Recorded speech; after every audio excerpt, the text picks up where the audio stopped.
Hello everyone.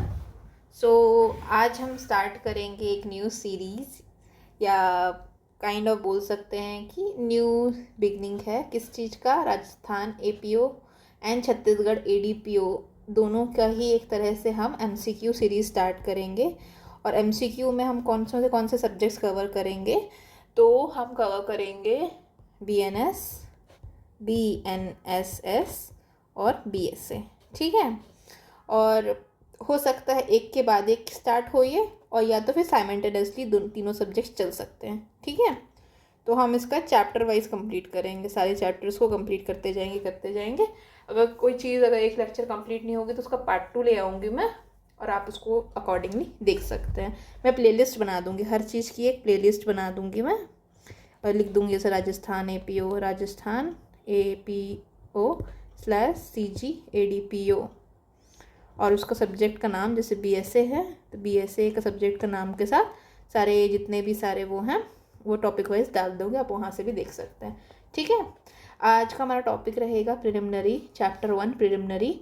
और preliminary बोलते थे चैप्टर 1 को, जहाँ पे आईपीसी में सेक्शन 1 से लेकर के 5 तक दिए गए हैं। ठीक है। लेकिन वहाँ पे इसको इंट्रोडक्शन बोलते थे, शब्द यूज़ किया गया इंट्रोडक्शन, और यहाँ पे शब्द यूज़ किया गया है क्या? प्रिलिमिनरी। ठीक है। उसको स्टार्ट करने से पहले अब आप सोच रहे होंगे कि यार राजस्थान का, जैसे मान ले दोनों एग्ज़ाम्स दे रहे, जनरली क्या है, हम लॉ स्टूडेंट्स हैं। ठीक है। तो हमारा एग्ज़ाम में ऐसा नहीं है कि हम ये स्टेट है, हम छत्तीसगढ़ के हैं, छत्तीसगढ़ की वैकेंसी आएगी तो छत्तीसगढ़ ही देंगे। क्योंकि क्या है, छत्तीसगढ़ का बन गया है एकदम 4 वर्षीय योजना, 4 ईयर प्लान बन गया। इस बार तो समझ लो 2021 में लास्ट पेपर हुआ था, तो अब 26 आ गए, माने 5 ईयर प्लान बन गया है। तो वैसे नहीं है कि हमारे छत्तीसगढ़ के बच्चे जो हैं वो राजस्थान का पेपर नहीं लिखेंगे, बिहार का पेपर नहीं लिखेंगे, वो सारा पेपर लिखते हैं। तो यहाँ पे बहुत सारे बच्चे होंगे दोनों स्टेट को टारगेट कर रहे हैं, ये इनका होम स्टेट होगा, और ये जो है हमारा एक तरह से इसमें वैकेंसी ज़्यादा है, इसमें 300+ वैकेंसी है, तो इसको भी लोग टारगेट कर रहे होंगे। ठीक है। तो इसीलिए जो बच्चे राजस्थान देने वाले हैं और छत्तीसगढ़ देने वाले, ये सीरीज़ को ज़रूर फॉलो करें, दोनों को में उसका फ़ायदा होगा। ठीक है। अब आते हैं, एक बार बता देती हूँ मैं, चैप्टर वाइज बता देती हूँ आपको। ठीक है। सबसे पहला हमारा प्रिलिमिनरी या इंट्रोडक्शन वाला पार्ट है। ये कहाँ से कहाँ तक है बीएनएसएस में? तो ये है हमारा सेक्शन 1 से लेकर के, बीएनएस में 1 से लेकर 3 तक है सारे। आज मैं खाली आईपीसी का करवा दे रही हूँ, ये पूरे चैप्टर वाइज का। जब हम बीएनएसएस स्टार्ट करेंगे तो बीएनएसएस का चैप्टर वाइज करवा दूंगी, और बीएसए स्टार्ट करेंगे तो बीएसए का करवा दूंगी। तो फिलहाल में मैंने पूरा लाया है तीनों सब्जेक्ट का, तो तीनों चैप्टर के चैप्टर वाइज, चैप्टर बहुत ज़रूरी, देखो बहुत कम चैप्टर्स है, मुश्किल से देखो यहाँ पे देखा जाए तो 1 2 3 4 5 6 7 8 चैप्टर्स है। उसके चैप्टर नंबर और रेंज के साथ आपको याद करना। हो सकता है मैथ्स द फॉलोइंग आ जाए, फिर बोलेंगे कि अरे ये तो बहुत ईजी था लेकिन मैंने पढ़ा नहीं था। ठीक है। तो चैप्टर नंबर 1, अब मैं इसको लिख देती हूँ चैप्टर नंबर 1, जो कि प्रिलिमिनरी कहलाता है। चैप्टर 1 क्या है ये? तो ये अपनी कॉपी में भी नोट करिए। तो ये है हमारा बीएनएसएस में प्रिलिमिनरी चैप्टर 1। यही चैप्टर 1 है हमारा क्या, इंट्रोडक्शन के नाम पे, इंट्रोडक्शन। तो यहाँ पे भी अगर चाहूँ तो मैं ऐसे लिख सकती हूँ, चैप्टर 1। ठीक। इसके बाद जनरल एक्सेप्शन, जनरल एक्सप्लेनेशन कहाँ आता है? जनरल एक्सप्लेनेशन हमारा सेक्शन नंबर 3 में आता है। चैप्टर नंबर 1 में सेक्शन 3 जो है वो बात करते हैं जनरल एक्सप्लेनेशन के बारे में।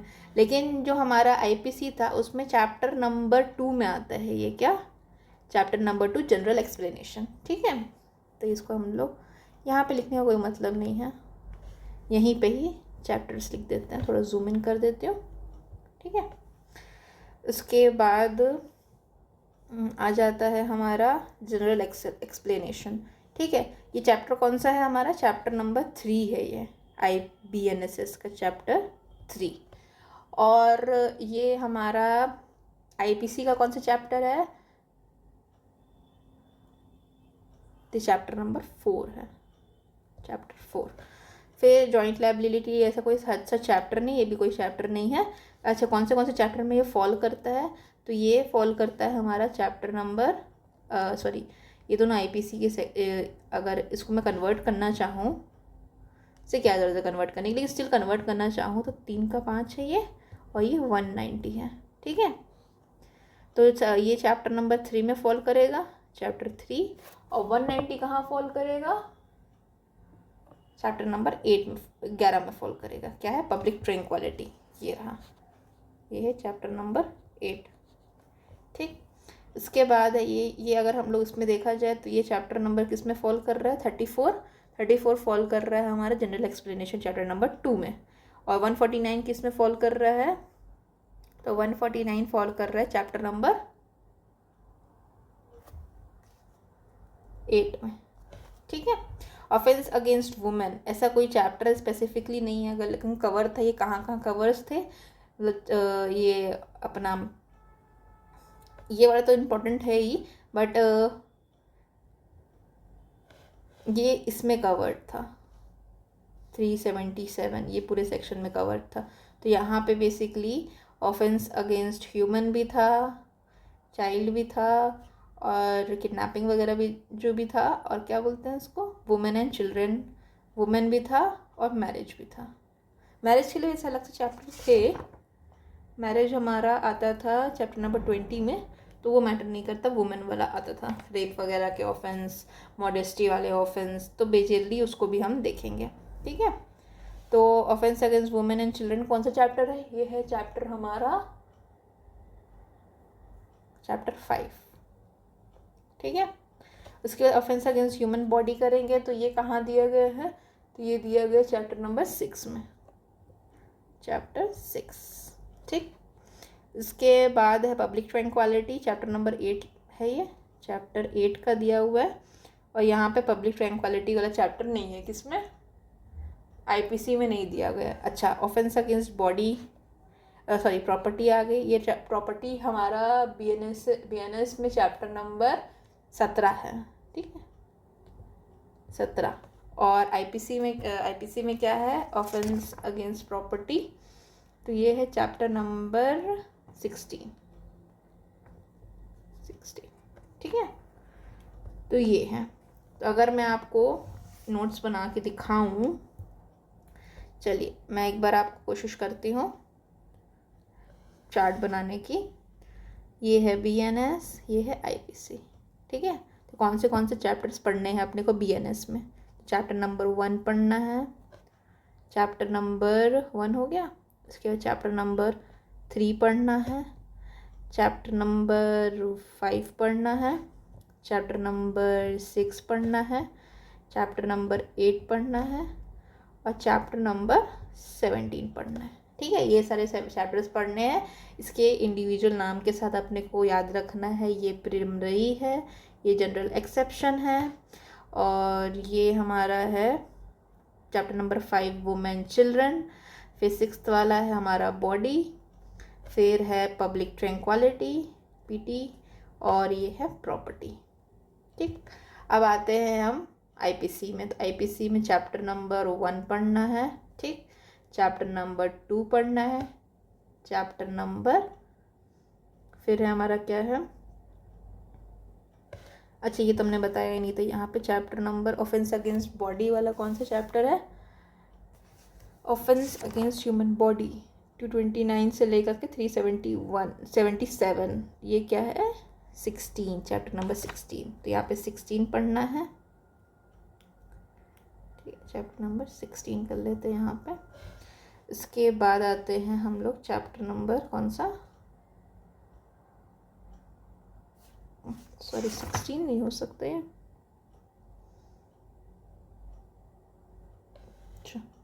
अच्छा पहले भी ये 17 था, अरे बढ़िया हो गया, पहले भी 17 था, अभी भी 17 है, चैप्टर नंबर 17 पढ़ना है। ठीक है, तो चैप्टर नंबर 1 आईपीसी का क्या बात करता है, ये इंट्रोडक्शन के बारे में बात करता है। चैप्टर नंबर 2 क्या बात करता है आईपीसी का, ये बात करता है जनरल एक्सेप्शन के बारे में। और चैप्टर नंबर 16 जो है वो क्या बात करता है, बॉडी अगेंस्ट बॉडी वाले ऑफेंसेस के बारे में। और चैप्टर नंबर 17 बात करता है प्रॉपर्टी के बारे में। बस इतने ही मेजरली हमारे हैं, इसको ही हमको कवर करना है। तो मैं चैप्टर वाइज चलूँगी, जैसे आज मैं कर रही हूँ हमारा चैप्टर नंबर 1, और इसमें इंट्रोडक्शन चैप्टर नंबर 1, दोनों का चैप्टर नंबर 1 है, लेकिन इसमें ये कहाँ से कहाँ तक है, जैसे हमने बताया चैप्टर नंबर 1 जो है हमारा, यहाँ पे आ जाते हैं। चैप्टर नंबर 1 प्रिलिमिनरी या इंट्रो बोल सकते हैं, इंट्रोडक्शन वाला चैप्टर है। यहाँ 1 से लेके 3 है। तो 1 तो हमारा इंट्रोडक्शन वाला शॉर्ट एंड एक्सटेंट वाला होता है। 2 क्या होता है, 2 क्या होता है, डेफिनेशन क्लॉज होता है, ठीक है। और 3 क्या है हमारा, जनरल एक्सेप्शन। अगर हम इसमें आते हैं तो सेक्शन नंबर 1 क्या बात करता है, आईपीसी का, ये बीएनएस है और ये आईपीसी है, ठीक। तो आईपीसी का क्या बात करता है, तो सेक्शन नंबर 1 तो है, तो नॉर्मल है हमारा, शॉर्ट एंड एक्सटेंट वाला, ठीक है, कोई बड़ी बात नहीं है। फिर सेक्शन नंबर 2 क्या बात करता है, सेक्शन नंबर 2 बात करता है पनिशमेंट ऑफ ऑफेंसेस। मतलब ये सेक्शन नंबर 1 है ना, इसी का ही विस्तार है पूरा, ठीक है। तो यहाँ पे टाइटल एक्सटेंट हो गया, ठीक है। 2 क्या बात कर रहा है, विद इन इंडिया अगर ऑफेंस होता है तो विद इन इंडिया। 3 क्या बात कर रहा है, 3 बात कर रहा है बियॉन्ड इंडिया, आउटसाइड इंडिया, ठीक है। फिर 4 क्या बात कर रहा है, 4 बात करता है अबाउट एक्सटेंशन ऑफ एक्स्ट्राटेरिटोरियल ऑफेंस, ये भी उसी के बारे में बात करता है। और 5वां क्या है, 5वां बात करता है हमारा कौन कौन से लॉ इस एक्ट पे अप्लाई नहीं करेंगे, नॉट अप्लाई वाला चीज़, ठीक। देखा जाए बेसिकली ये सेक्शन नंबर 1 जो है हमारा, जो कि बीएनएस में, इसी का ही एक तरह से पूरा विस्तार है ये, ठीक है। और रहा बात सेक्शन नंबर 2, ये फॉल कर गया है हमारा चैप्टर नंबर के क्या 2 ऑफ आईपीसी, ठीक है। ये कहाँ से कहाँ तक है चैप्टर नंबर 2, ये हमारा 6 से ले करके 52A तक। ये जनरल एक्सप्लेनेशन के बारे में बात करता है, ठीक है। इसमें ही ये दोनों जो है, देखो डेफिनेशन तो हमारा जैसे इसमें 2 का 1 2 3 4 करके लिखा हुआ है बीएनएस में, आईपीसी में कैसे था, तो ये जो है इसी के अंदर ही सारे डेफिनेशंस अलग अलग सेक्शंस में इंक्लूडेड निहित हो गए थे। और लास्ट के सेक्शन जनरल एक्सेप्शन के बारे में बात करते हैं, तो सबको क्लब करके एक ही सेक्शन में डाल करके क्लॉज वाइज कर दिया गया है, ठीक है। तो अपने को इसको भी पढ़ना है। चलिए, बहुत सारी बातें हो गई। तो आज की वीडियो में बेसिकली हम क्या करेंगे, हम खाली बस सेक्शन नंबर 1 पढ़ेंगे, ये पूरा पोर्शन जो कि आईपीसी चैप्टर नंबर 1 कवर कर देगा, ठीक है। और नेक्स्ट वीडियो जो हमारी आएगी जनरल एक्सेप्शन की आएगी और डेफिनेशन क्लॉज की आएगी। चैप्टर नंबर 2 बोलेंगे हम किसका, आईपीसी का, इसको कवर करेंगे, ठीक है। चलिए, अब ये सारे जो है हमारा अगर देखा जाए अब कायदे से, तो 1 2 3 4 5 6 वीडियोस में पूरा कंप्लीट होना चाहिए, लेकिन एकदम से 1.5 घंटे की वीडियो रहती तो वो भी बहुत ज़्यादा हो जाता है, तो मैं पार्ट 2 ले आऊँगी उसका, ठीक है। तो ये ऐसे हम कर सकते हैं। चलिए आगे बढ़ते हैं। ये पूरा सिलेबस है, एक बार आप इसमें नज़र डाल सकते हैं। तो वही सेम चीज़ें जो मैंने अभी करवा दिया था वही है, तो एक बार देख लीजिए, पॉज करके आराम से देख लीजिए, कुछ छूट तो नहीं गया, कुछ गलती तो नहीं हो गई। अगर हुई है तो प्लीज़ कमेंट करके बताइए। और रहा बात ये जो पोर्शन है ना, इसका भी मैं करूँगी, कल वीडियो आएगी हमारी इसकी ST/SC एक्ट की, यहाँ से हम शुरुआत करते हैं, ठीक है। यहाँ शुरुआत करके डाउन तक जाते हैं। चलिए आगे बढ़ते हैं। अब छत्तीसगढ़ का भी सिलेबस देख लीजिए, तो हमारा बीएनएस आता है, ठीक है। दोनों एग्ज़ाम के लिए बेनिफिशियल है, लेकिन स्टिल अगर आप नए स्टूडेंट हैं तो आप इसको मत पढ़िए फिर, इन दैट केस बाकी दोनों के लिए कारगर होगा। चलिए सवाल लगाते हैं हम लोग, सारे सवाल करेंगे, बुक के सारे क्वेश्चन सॉल्व करेंगे। चलिए, ये इंट्रोडक्शन वाला पार्ट है कि क्राइम के कंपोनेंट्स क्या क्या होते हैं, ठीक है। तो क्राइम के 2 ही कंपोनेंट्स होते हैं, सबको पता है, बच्चे को पता है। एक होता है मेंस रिया, एक होता है एक्टस रिया, एक होता है गिल्टी माइंड और एक तो guilty act. Guilty act itself generally punishable नहीं होता, it should be accompanied by guilty mind, ठीक है। फिर इसके बाद डी फैक्टो बाय फैक्ट होता है, इसका मतलब बाय फैक्ट, और डी जूरे बाय रूल बोल सकते हैं, बाय रूल, या डी जुरे मतलब नाम वाला। जैसे एग्जांपल के लिए यहाँ पे दूँ तो de facto head of the state कौन होता है, हेड ऑफ द स्टेट माने गवर्नमेंट क्या होता है, पीएम होता है, ठीक है। लेकिन डी जूरे हम लोग प्रेसिडेंट बना देते हैं, नाम मात्र चीज़ें होती हैं, उसको डी जूरे बोलते हैं, ठीक है। तो ये हो गया। फिर आते हैं रणवीर पीनल कोड, वहाँ पे अप्लाई करता था, कहाँ पे, कश्मीर में अप्लाई करता था, उसको रिपील किया गया था, वॉज रिपील बाय आईपीसी, किस कौन से एक्ट से, तो ये था हमारा Jammu and Kashmir reorganisation act 2019, याद रखिएगा, ठीक है, इससे रिपील किया गया था। ये मत कर दीजिएगा, ये वाला भी थोड़ा सा टेम्पटिंग दिख रहा है, 103 अमेंडमेंट एक्ट, इससे नहीं किया था, इससे तो 370 अब्रोगेट हुआ था, ठीक है। Jammu and Kashmir reorganisation act 2019। चलिए अब नेक्स्ट क्वेश्चन में आते हैं, इंटर टेरिटोरियल जुरिस्डिक्शन के बारे में बात करते हैं। अब इंटर टेरिटोरियल जुरिस्डिक्शन से पढ़ने से पहले हम लोग सेक्शन नंबर 1 को एकदम विस्तार से देख लेंगे, क्लॉज बाय क्लॉज, ठीक है। ये पहले भी मैंने पढ़ाया है, इसीलिए रंगीला रंगीला हो रहा है।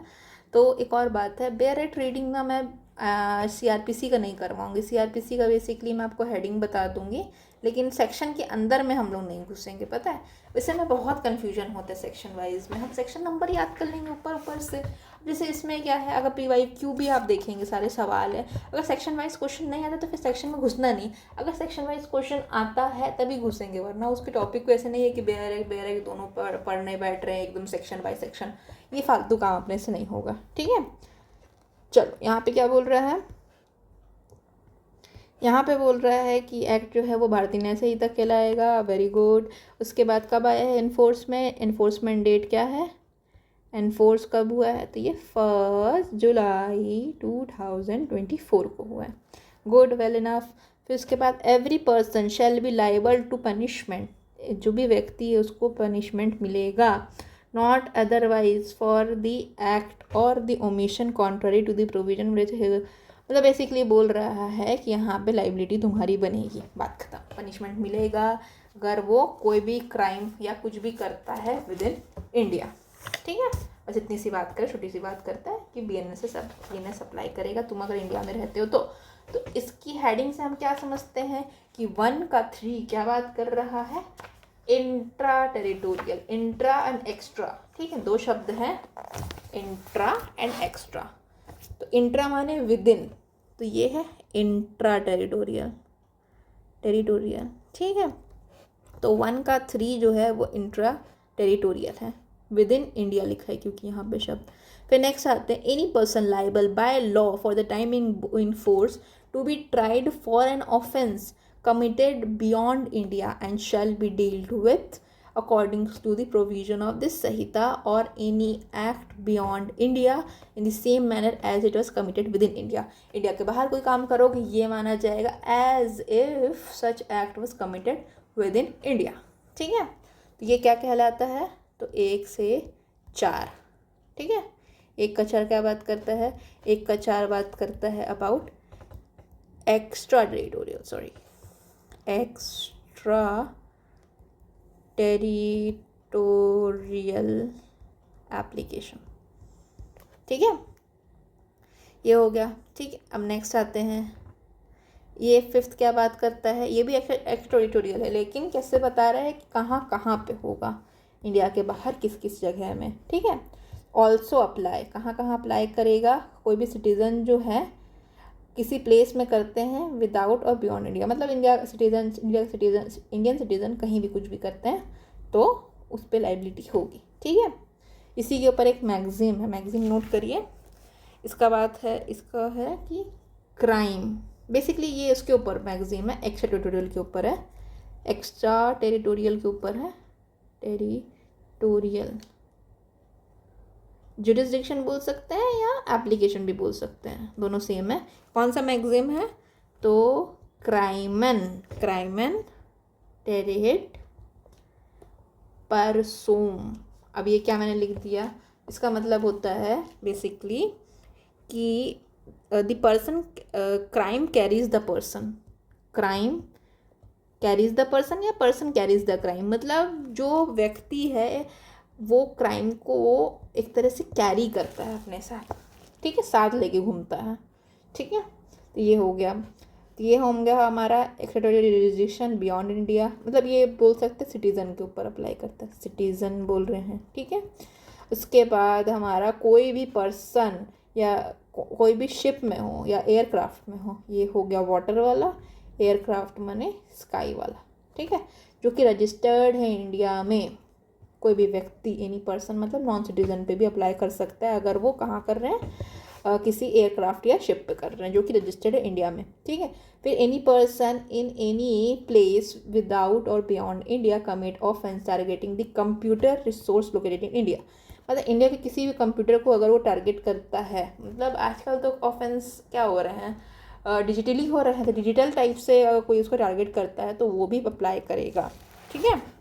तो एक एक हेडिंग देना चाहूँ तो बाय इंडियन हो सकता है, सिटीज़न, इंडियन नहीं बोलते, बाय सिटीज़न, ठीक। ए वाला 5 का ए, थोड़ा हॉच पॉच हो जा रहा है, let me zoom in, yes. तो सेक्शन 5 का ए क्या बात कर रहा है, बात करता है अबाउट बाय सिटीज़न, कहाँ पे, आउटसाइड इंडिया, ठीक है। फिर नेक्स्ट आता है सेक्शन 5 का बी, ये क्या बात करता है, एनी पर्सन, यहाँ पे शब्द यूज़ किया है एनी पर्सन, कहाँ रहते हैं ये इन एनी पर्सन, तो कोई भी एयरक्राफ्ट या कोई भी क्या बोलते हैं उसको, एयरक्राफ्ट या वेसल, नहीं क्या शब्द यूज़ किया, शिप, शिप वो कहाँ है, रजिस्टर्ड, कहाँ पे, इंडिया में, रजिस्टर्ड इन इंडिया, ठीक है। तो ये बेसिकली एनी पर्सन का मतलब क्या हुआ, दो मतलब होते हैं, या तो ये सिटीज़न होगा, इंडियन सिटीज़न होगा जो कि किसी भी वेसल और एयरक्राफ्ट में कुछ कांड कर रहे हैं, गलत कर रहे हैं, और या तो फिर वो नॉन सिटीज़न होगा।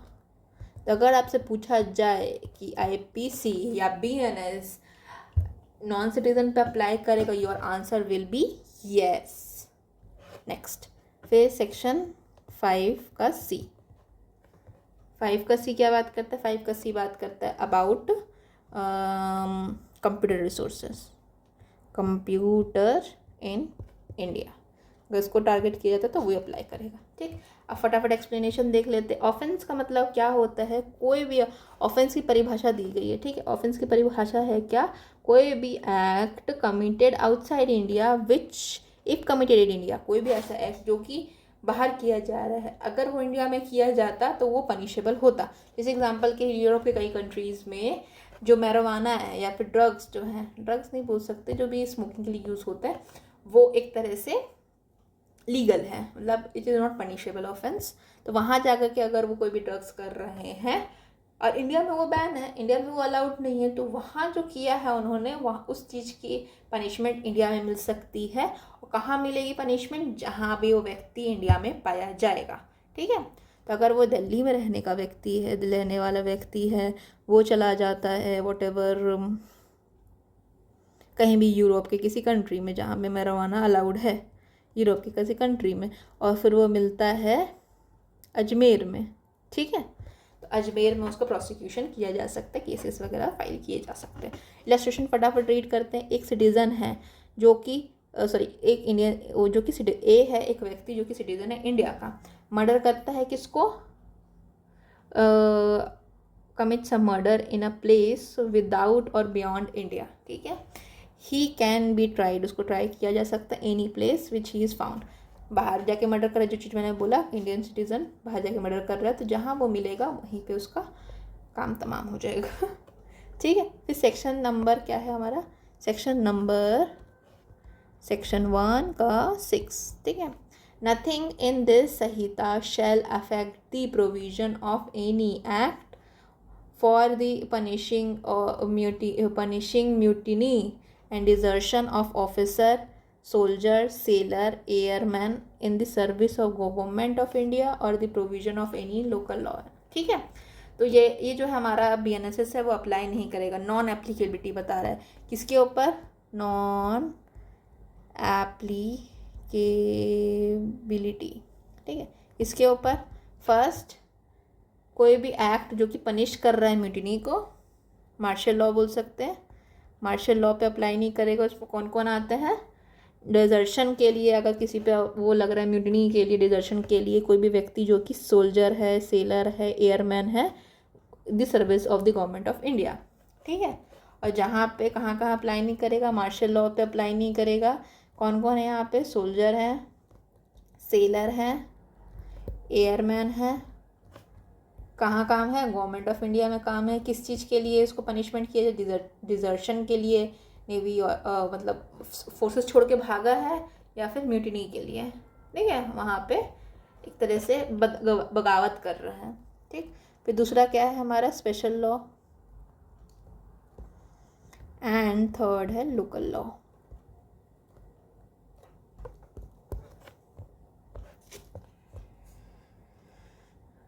चलिए आप क्वेश्चन पे आते हैं वापस। तो इंट्रा टेरिटोरियल जुरिसडिक्शन के बारे में बात है, तो 1 का 3 होगा। 1 का 4 क्या बात करता है, 1 का 4 बात करता है हमारा एक्स्ट्रा टेरिटोरियल के बारे में, एक्स्ट्रा टेरिटोरियल, ठीक है। एक बार सीआरपीसी का बेयर एक्ट भी देख लेते हैं ताकि अपने को याद रहे। तो कोई भी क्वेश्चन अगर हमारा सेक्शन वाइज आया है प्रीवियस ईयर में, तो उसको हम लोग पूरा कंप्लीट करेंगे, ठीक है। ऐसा नहीं करेंगे कि बस ऊपर ऊपर से बोल के निकल के सीआरपीसी पढ़ाना है, सीआरपीसी बोल रही हूँ, सॉरी, आईपीसी का मैंने बोला कि ओल्ड क्रिमिनल लॉ मैंने पढ़ाऊँगी, तो वो भी पढ़ाऊँगी मैं। तो स्टैट्यूटरी एक्सटेंट 1 में होता है, दोनों कॉमन है ये। फिर उसके बाद ये है punishment for the offence committed with in India. तो विद इन इंडिया का मतलब होता है इंट्रा टेरिटोरियल, इंट्रा टेरिटोरियल, ठीक। फिर दोनों है एक्स्ट्रा टेरिटोरियल ही है, कैसे, punishment of offence committed beyond India but by law tried with in India. तो ये भी एक्स्ट्रा है, ये भी एक्स्ट्रा है, ठीक है। यहाँ पे अपने ने जो हमने 3 चीज़ें पढ़ी थी ना सेक्शन नंबर 5 में, सॉरी सेक्शन नंबर 1 के 5 में हमने ABC पढ़ा था, वो दिया होगा इसमें। और यहाँ पे नॉन अप्लीकेबिलिटी कहाँ कहाँ अप्लाई नहीं करेगा, तो ये हमारा मार्शल लॉ पे, लोकल, सेकेंड है लोकल लॉ पे, और थर्ड क्या है, लोकल लॉ, मार्शल लॉ और स्पेशल लॉ पे। एक बार स्क्रॉल डाउन कर लेते हैं।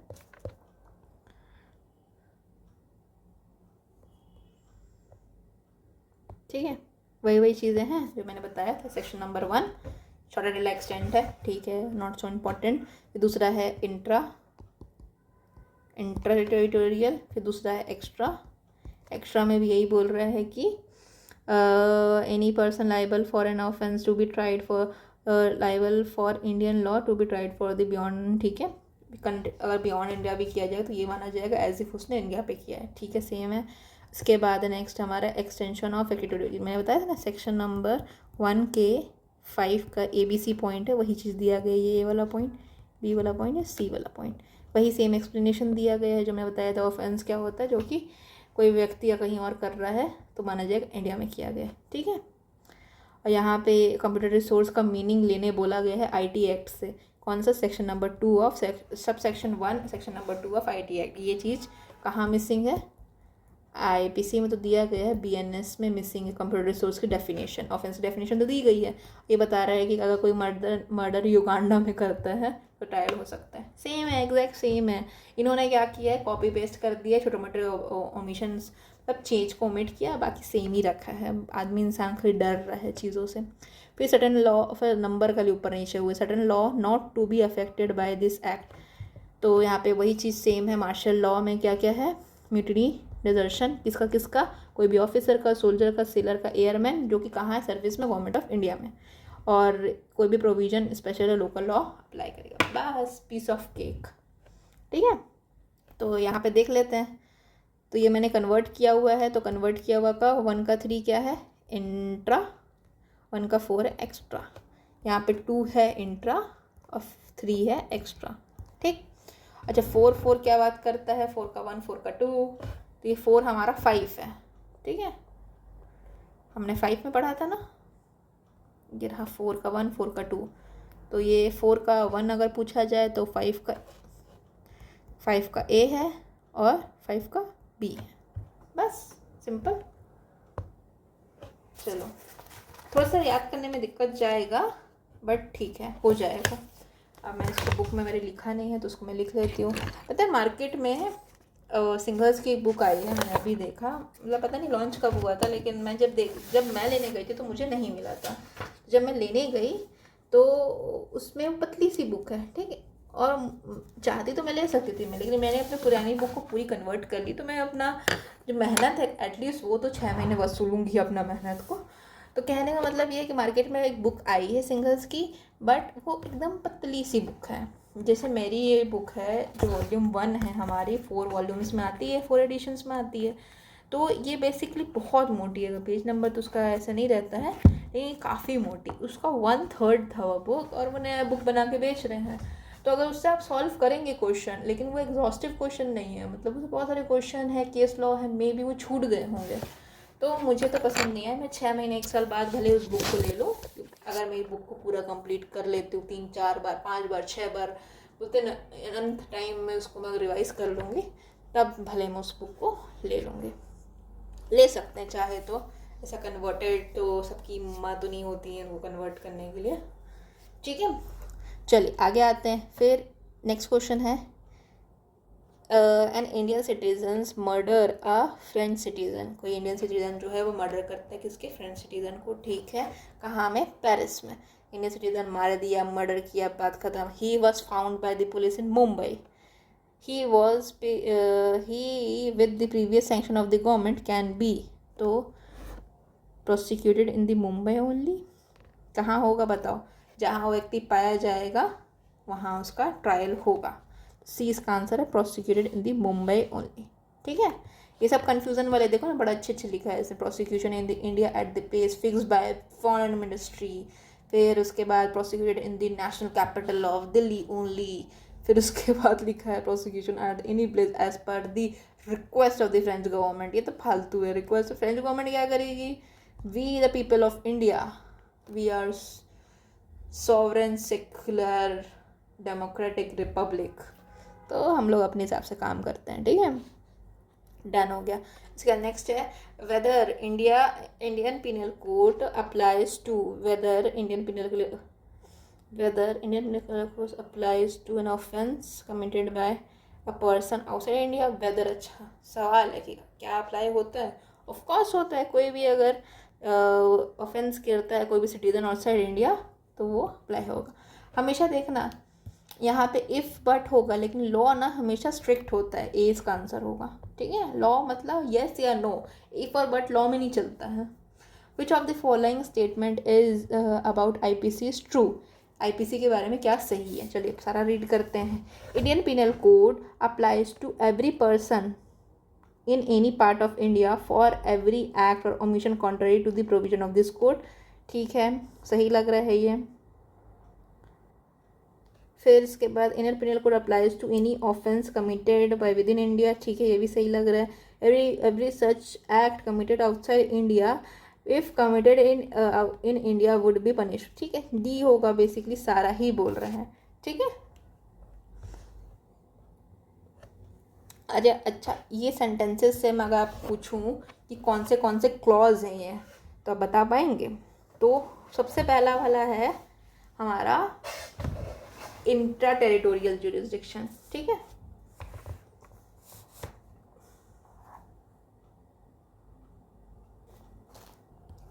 तो ये क्या है, 1 का 3 है, ठीक है। इंट्रा टेरिटोरियल की भाषा है ये, ठीक। फिर उसके बाद सिटीज़न वाली बात कहाँ दी गई है, तो अपने को पता है 5 के ए में सिटीज़न वाली बात की गई है, 5 के बी में क्या बात की गई है, तो वो वेसल वाली बात की गई, sorry ship registered in India. और 3 क्या बात करते हैं, computer resource, C computer resource. Every sell act outside India if it committed in India punishable within IPC, ठीक है। तो as a punishable in IPC, ये कौन सी लैंग्वेज है, तो ये है ऑफेंस की डेफिनेशन।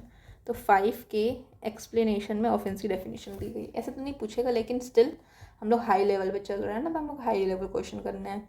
इसके बाद a person of Pakistan fires from outside of the border, ठीक है, कोई पाकिस्तान का व्यक्ति है जो कि बॉर्डर से फायर करता है। And a person with in Indian border is killed, India border में कोई व्यक्ति मर गया, मतलब पाकिस्तानी आदमी इंडिया में गोली मारती है, ठीक है। The relatives and the family और the other Indian rush and drag the Pakistani, खींच करके घसीटते हुए उसको इंडियन पुलिस स्टेशन लेके आए। कैन इंडियन कोर्ट ट्राई कर सकता है एक्यूज को? यस, ठीक है, एक्सट्राटेरिटोरियल जुरिसडिक्शन, कोई भी आउटसाइडर, कोई भी अगर ऐसा काम कर रहा है जो कि उसका इम्पैक्ट इंडिया में पड़ रहा है, तो बेसिकली उसका ट्रायल होगा ही होगा। फिर एक स्पेनिश सिटीजन है जो कि रिसाइड करता है पेरिस में, इंस्टिगेट करता है किसी को ऑफेंस करने के लिए इंडिया में, कमिटेड इन इंडिया, तो उसकी लाइबिलिटी बनेगी is liable as the offence was committed in India. Yes, ये सही लग रहा है। Is liable since IPC also extend to extraterritorial acts. Yes, ये भी सही लग रहा है, लेकिन एक आंसर मोस्ट अप्रोप्रिएट खोजना पड़ेगा।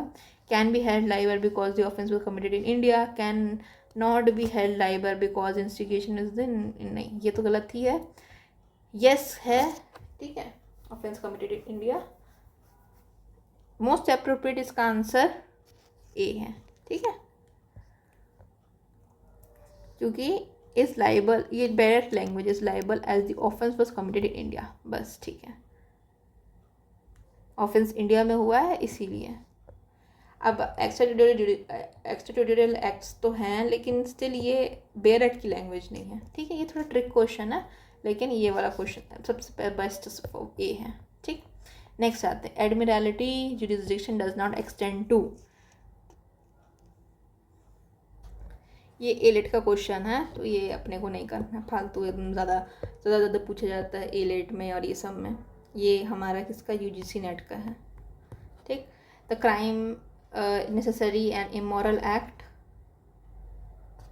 Anti social, anti communal, anti religious, तो करेक्ट स्टेटमेंट क्या है इसका, 10 का बी है, एंटी सोशल एक्ट है, फालतू एकदम, छोड़ो जान दो, मैं ऐसे इसको स्किप कर दूँगी, समझ जाना आप लोग, मे बी वो फालतू एग्जाम्स का होगा, ऐसे टाइप के क्वेश्चन नहीं आते हमारे, ना राजस्थान में आते, छत्तीसगढ़ में आते, इतने टेक्निकल क्वेश्चन आने लगे तो फिर ख़त्म ही हो जाएगा बच्चा। फिर A, who is citizen of India, एक सिटीज़न है इंडिया का जो कि कमिट करता है मर्डर इंग्लैंड में, ठीक है, ए सिटीज़न ऑफ इंडिया है, कमिट करता है मर्डर इंग्लैंड में, ठीक है, वो इंदौर में पाया जाता है, अरेस्ट हो जाता है, तो उसका ट्रायल कहाँ होगा, तो इंदौर में, वेयर ही वॉज फाउंड, बस। इसके बाद नेक्स्ट आते हैं हमारा, under which of the following situation would Indian courts have jurisdiction, कौन से सिचुएशन में इंडियन कोर्ट्स के पास जुरिसडिक्शन होगा, the crime committed by an Indian in the foreign country, ठीक है, क्राइम, कोई भी क्राइम कमिट हो रहा है by an Indian in foreign country, Indian बाहर जाके क्राइम कर रहे हैं, ठीक है, इस पर अप्लाई करेगा। फिर कोई क्राइम कर रहा है फॉरेनर इंडिया में, तब भी अप्लाई करेगा। कोई भी क्राइम कर रहा है कोई भी व्यक्ति कोई भी इंडियन शिप में, ये भी अप्लाई करेगा, तो इसका आंसर होगा डी, ठीक है। उसके बाद इंजरी वाला तो डेफिनेशन क्लॉज में, बट स्टिल इंजरी क्या क्या चीज़ पे हो सकती है, सब पे हो सकती है, क्या क्या, बॉडी पे, माइंड पे, रेपुटेशन पे, प्रॉपर्टी पे, तो डी उसका आंसर होगा, ठीक। फिर आगे आते हैं, अ फॉरेनर स्टैब्स बी, कोई फॉरेनर है स्टैब करता है बी को, another foreigner in foreign vessel, foreigner को मार रहा है on high sea means within 12 nautical, ठीक है। अब हाई सी बेसिकली क्या होता है, 12 नॉटिकल माइल से बियॉन्ड होता है, ठीक है। तो जैसे कि हमारा समुद्र है, यहाँ पे ख़त्म हुआ, ठीक है, यहाँ से समुद्र चालू हुआ, तो यहाँ से लेके यहाँ तक 12 नॉटिकल माइल एक यूनिट है, जो कि बेसिकली क्या होती है, हमारे इंडियन वाटर होती, इंडिया की कौन सी टेरिटरी होती है, तो वो बेसिकली टेरिटोरियल वाटर है, ठीक है। यहाँ पे कोई भी क्राइम किया या फिर कुछ भी किया तो ये माना जाएगा कि इंडिया में हो रहा है, ठीक है, 12 नॉटिकल माइल्स से। इसके आगे भी एक EEZ होता है, लेकिन हमारे लिए इंपॉर्टेंट नहीं है EEZ, exclusive economic zone 200 nautical mile होता है, तो वो उतना इंपॉर्टेंट नहीं है। क्या इंपॉर्टेंट है कि 12 नॉटिकल माइल्स के आगे और माइल्स के आगे आता है हाई सी का बेसिकली मतलब होता है इंटरनेशनल वाटर, ठीक है, जो किसी का पानी नहीं है, इंटरनेशनल वाटर किसी के एक तरह से लैंड से जुड़ा हुआ नहीं है, बहुत दूर है, तो वो किसी का पानी नहीं है, जो किसी का पानी नहीं है अगर वहाँ पे होगा तो ये व्यक्ति है, फॉरेनर है, स्टैप कर रहा है किसी और फॉरेनर को फॉरेन वेसल में, हाई सी में, ठीक है। Both A and B were brought to Bombay, उनको बॉम्बे में लाया गया ट्रीटमेंट के लिए, वेयर वी डाइज, ठीक है, दोनों फॉरेनर है। फिर A is also available in Bombay, which of the following correct regarding the application of IPC। ठीक है, तो सारे को रीड करिए। ठीक है, तो पॉज करके रीड कर लीजिए उसको। तो बेसिकली यहाँ पे आंसर ए होगा। क्यों होगा? तो पहले मैं गलत आंसर बताती हूँ। IPC एब्सोल्युटली नॉट अप्लाई, ऐसा तो है ही नहीं। फॉरेनर पर नहीं अप्लाई करेगा, नहीं, फॉरेनर पर अप्लाई करता है। As the offences is completed in India, India में कंप्लीट हो रही है, यहाँ पर प्रोसिक्यूशन होगा नहीं। फिर IPC is applicable to Indians as well as foreigners, उसको ट्राई किया जाना चाहिए, नहीं। बेस्ट आंसर यहाँ पे एज बोथ डिजीज जो है और एक्यूज जो है वो फॉरेन कंट्री के हैं, और जो भी ऑफेंस हुआ है वो हाई सी में हो, मतलब इंडिया के से लैंड में नहीं हुआ है, इंडिया के वाटर्स में नहीं हुआ था, IPC अप्लाई नहीं करेगा, इसलिए वो प्रोसिक्यूशन उसका नहीं होगा बॉम्बे में। अगर वेसल हमारा होता ना इंडिया का, जैसे यहाँ पे लिखा है फॉरेन वेसल, यहाँ पे इंडियन वेसल होता तो स्टोरी डिफरेंट हो जाती, फिर वो इंडिया में ही ऑफेंस हुआ है। लेकिन फॉरेन वेसल है तो अपने को क्या करना है, अपने को कोई मतलब नहीं है। फिर एक सिटीज़न है इंडिया का, कमिट्स करता है मर्डर युगांडा में, वो अरेस्ट होता है दिल्ली में, ट्रायल कहाँ चलेगा? तो चलेगा दिल्ली में, युगांडा में नहीं चलेगा, कहीं नहीं चलेगा। ठीक है, इसके बाद फिर the person the provision of Indian penal code applies also to the offence committed by, किसी का ऑफेंस कमिट हुआ है कोई भी सिटीजन से इंडिया के इन एनी प्लेस विदाउट और बियॉन्ड इंडिया। ठीक है, तो सिटीजन से हुआ है विदाउट और बियॉन्ड इन इंडिया, ये क्या है? 5 का ए है। ठीक है, सेक्शन नंबर 5 BNS की बात कर रही हूँ। अगर मैं IPC के बारे में बात करूँगी तो मैं स्पेशली बोलूँगी IPC का। अगर मैं BNS के बारे में बात करूँ तो मैं डायरेक्टली सेक्शन नाम बोलूँगी, क्योंकि मुझे BNS याद है, मुझे IPC याद नहीं है। फिर any person on any ship और aircraft registered in India whenever it may be. ठीक है, तो ये हमारा क्या है? 5 का B है, B है ये, और 5 का C क्या है? कंप्यूटर रिसोर्स वाला, तो D इसका राइट आंसर होगा। फिर सिटीजन जो है वो कमिट करता है ऑप्शन इन इंडिया, तो ट्रायल होगा, ये ट्रू है, ये ट्रू। ठीक है, फिर who are not exempted from inter jurisdiction, किसको एग्जाम्शन नहीं मिला है? किसका? इंटर टेरिटोरियल जुरिस्डिक्शन का। तो इसका आंसर क्या होगा? 18 का B, पब्लिक को नहीं मिला है। वैसे इस क्वेश्चन DJS में पूछा गया, हरियाणा हिमाचल प्रदेश जुडिशल सर्विस में पूछा गया है क्वेश्चन। ठीक है, मैं तो इंडियन LME का मन किया था, लेकिन राइट आंसर B है। फिर उसके बाद who is not exempted from application of IPC, किसको एग्जाम्प्ट नहीं किया गया है? तो किसी को भी। Who amongst the following exempted, तो सारे लोग एग्जाम्प्ट किए गए। एक चुपचाप से अपने बेयर एक्ट है, डायग्लॉट साइड में ऐड कर दो। क्या ऐड करो? कि exemption from inter territorial jurisdiction कौन कौन है? पहला प्रेसिडेंट है, गवर्नर है। दूसरा कौन है? तो फॉरेन सोवरेन है, फॉरेन सोवरेन है, एम्बेसडर है। तीसरा क्या है? डिप्लोमेट्स हैं, डिप्लोमेट्स हैं। और चौथा क्या है? Alien enemy, alien enemy. ये सब पे क्या नहीं अप्लाई करेगा? ये सब पे एक्स्ट्रा टेरिटोरियल जुरिस्डिक्शन अप्लाई नहीं करेगा। बस नोट कर लो, हो गया। नेक्स्ट टाइम जब बेयर खोलो तब तो याद आ जाएगा। ठीक, फिर IPC कब इन्फोर्स में आया है? हाँ, ये भी इम्पोर्टेंट है, सवाल ये बन सकता है। इनैक्टमेंट डेट किसका? ये IPC के बारे में बात करें, चलो बता देती हूँ एक बार, बाकी तो याद तो होगा ही आपको। BNS IPC enactment date, enforcement date. ठीक है, ये इनैक्ट कब हुआ था? BNS यह इनैक्ट हुआ था 31 दिसंबर 2023, और ये इन्फोर्स कब हुआ था? 1 जुलाई 2024। ठीक है, अब आते हैं हम किस पे? IPC पे आते हैं। ठीक है, कैसे आएंगे?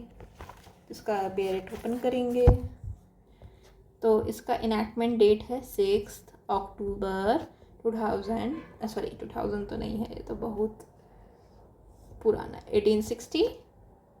इन एनफोर्समेंट डेट 1 जनवरी 1862। ठीक है, 2 साल का गैप था।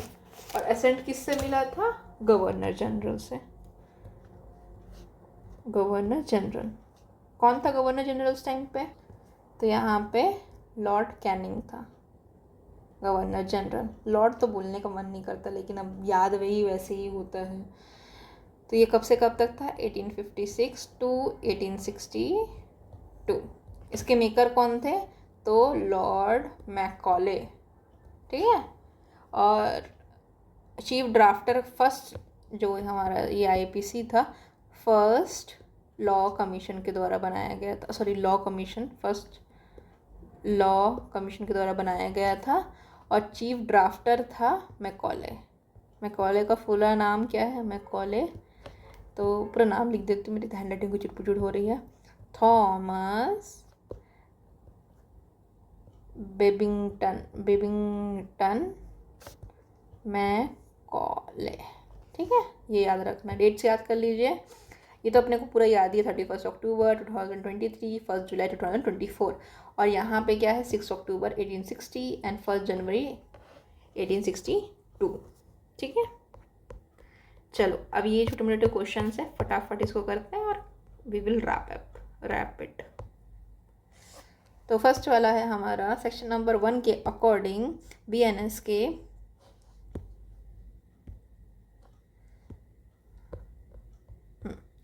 सेक्शन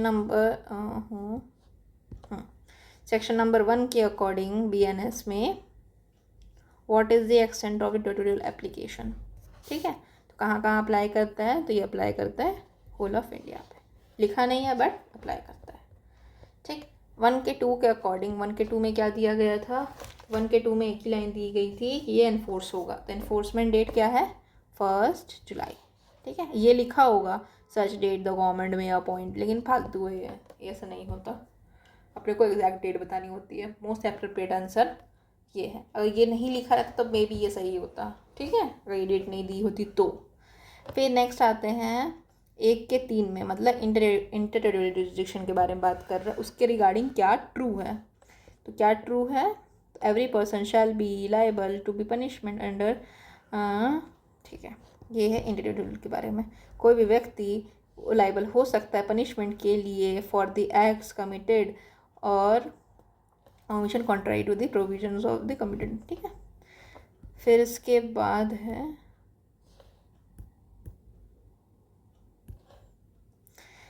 नेक्स्ट क्वेश्चन में आते हैं। एक सिटीज़न है, ये तो हम लोग कर चुके हैं, सिटीज़न है इंडिया का, क्या करता है?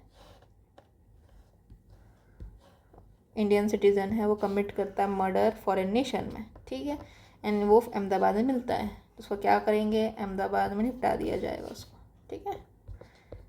बस, तो दैट इज इट, ठीक है। So thank you so much, see you in the next one, bye bye.